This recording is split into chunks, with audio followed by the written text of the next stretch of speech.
கல்வாரி சிலுவையில் நமக்கு என்று ஒரு கிரயம் செலுத்தப்பட்டிருக்கிறது. அந்த செலுத்தப்பட்ட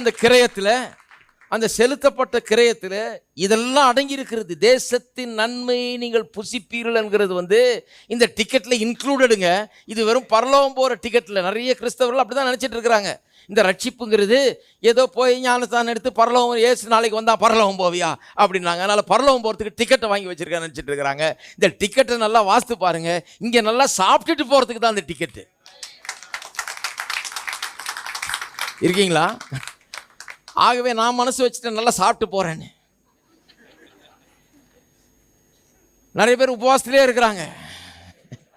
ஆனால் இயேசு சொல்லிட்டார் மணவாளன் கூட இருக்கும்போது உபவாசம் தேவையானார். மணவாளன் இங்கேயே இருக்கிறாரு. சிலர் நினைக்கிறார் அங்கே போயிட்டாரு. நான் அங்கே போகல, அவர் எங்கே இருக்கிறாரு? இங்கே இருக்கிறாரு. தேசத்தின் நன்மையை புசிப்பதற்காகவே